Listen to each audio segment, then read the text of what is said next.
figure out if there's a double displacement reaction between barium chloride and sodium sulfate. And so we are going to start out by writing the molecular equation. So periodic table, super important. Barium chloride. So we have, I know that barium is Ba, and I know that chloride is Cl. But I need to figure out what the actual formula is for barium chloride, and I can do that by looking at my periodic table. I can see that barium is a group 2 element, and so it'll have a charge of a 2+ as an ion. And I can see that chlorine is a halogen, and so it'll be a 1-. Now, for this to be a proper compound, we have to have the charge balance out. And so it's actually barium chloride and our 2 chlorine atoms. And sodium sulfate. So sodium, it's a group 1 element, and sulfate is a polyatomic ion, SO4. And you are actually going to have to know that SO4 is a 2-. And you should know that sodium is a +1. And so this is going to have the formula Na2SO4. Okay. And we're going to write this as if the double displacement reaction actually happens, and the sodium is going to change. Sorry, the sodium sulfate and the barium chloride are going to swap partners, and so we're going to end up with sodium chloride, and we're going to have barium sulfate. All right. At this point, you're going to go to your solubility chart, and you're going to decide which one of these which of these species remain aqueous and which ones turn solid. And so barium chloride, I can see actually if I've got my table that it's aqueous, so it will be dissolved in water. This is aqueous, it will be dissolved in water as well. Sodium chloride, well, I know that, that's table salt.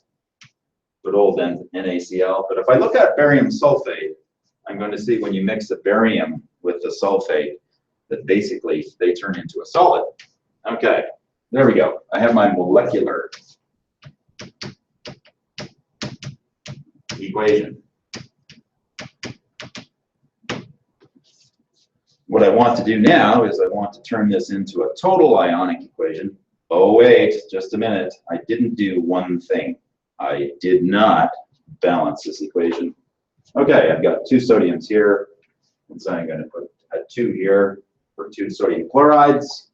I'm going to look at my chlorides. I have 2 chlorides, and so that remains balanced. I have 1 barium, and I have 1 sulfate, and I have 1 barium and 1 sulfate over on that side. So we are magically all balanced, so that was pretty lucky. We only had to put a 2 in front over there. Okay, barium chloride.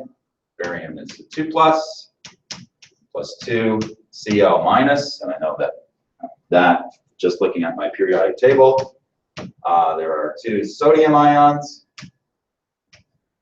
Sodium are 1+. There's 1 sulfate ion. This is in the reactant side. Sulfate, you should remember, is 2-, and that's going to go to produce 2 sodium ions and 2 chloride ions and solid barium sulfate. Okay, and I should write the state. These are all aqueous on the reactant side. This is aqueous on the product side, and this is a solid on the product side. Now, when you go to write net ionic equations, once you get the total ionic equation, you're going to be fine with me if you just go ahead and stroke out the things that are on both sides. The things that are known as spectator ions, and so there they are, spectator ions. Get rid of them. Nothing to see here, spectator ions, just move on. And here comes our net ionic equation. Barium plus sulfate gives us barium sulfate. So there's our first example. So you'll notice you have to in this case, you're just given the word equation for the reactants.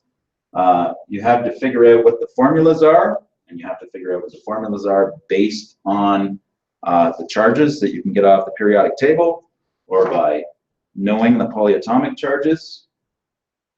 You have to balance the equation, and then you have to decide if things are aqueous or solid. And when you're done, just cross out the spectator ions. So there's our first example. Let's try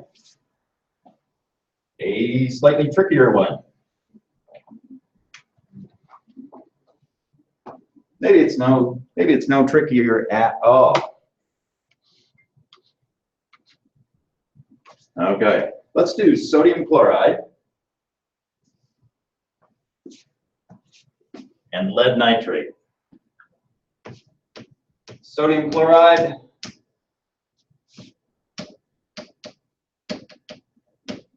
plus lead nitrate.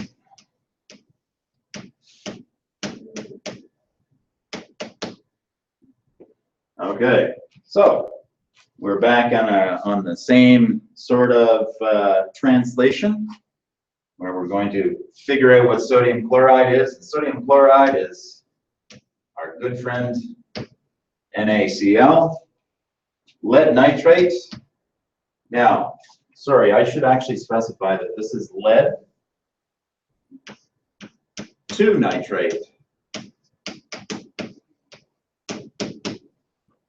This 2, written after the lead, tells you that this is going to be the 2+ form of the ion. So here comes lead, and here comes nitrate, and we'll have to figure out how many of each there are afterwards. Now we're going to pretend that these change partners and things happen, and so we're going to get sodium nitrate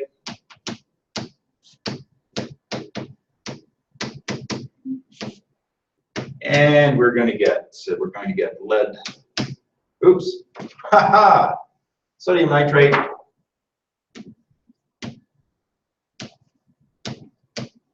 and lead chloride. Okay, so let's decide if we've got our formulas correct. I know that sodium is a group 1 metal, and I know chlorine is a halogen. This is a +1, and this is a 1-. So NaCl, that is the correct formula for sodium chloride. Now, lead nitrate, and this is lead 2 nitrate. So the lead has a 2+ charge, and by knowing or checking my table, the NO3 is a - charge. And so in order for these to balance out, I'm going to need 2 nitrates. Now I do that by putting brackets around the nitrates and putting a 2 there. So now we've got 2+ and we've got 2 minuses here, and so that's our formula for that. Sodium nitrate, there's a plus here, there's a minus here, as we just went through. And so sodium nitrate is the correct formula for that one. Lead 2 chloride, this is a 2+, this is a 1-, and so we need a 2 down here. Okay, so let's try and balance everything out. I'm going to need 2 chlorides over there. That gives me 2 sodiums, and so I'm going to run over here, and I'm going to put a 2 in front of there. That gives me 2 nitrates, and I've got 2 nitrates here. So I think I've done it. I think I've balanced this. Good. So there's my molecular equation, and I'm going to put AQ on everything, except when I get to lead chloride, because I've checked my solubility table, and lead chloride is a solid. Okay, now we're going to go to the total ionic formula. 2 Na pluses plus 2 Cl minuses plus Pb 2+ plus 2 NO3 minuses goes to 2 Na plus 2 NO3 minus plus, and then lead chloride solubility table says it's solid, so we're going to leave it solid. Everything else is AQ. And we are just about to get rid of the spectator ions. because there's nothing to see here. Spectator ions. Haven't you ever seen a double displacement reaction before? Okay, here come the sodiums. Bam. Get away, spectator ions. And here are the nitrates. Eliminate the nitrates. Now we're ready to go to our total ionic equation just by getting rid of those spectator ions. Sorry, did I say total ionic equation? Because I meant net ionic equation. So that's it. There's two examples. So just to reiterate, if you're given the word equation, start to put in the formula equation. You're going to need your periodic table, and you're going to need to know the charges on the polyatomic ions to get the formulas correct. You need to check your solubility chart to see if something's insoluble on the other side, to see if you've actually got a double displacement reaction. Break up all the species into their relative, into their ionic components. Make sure you write AQs. And then get rid of the ones that exist on both sides. That's it.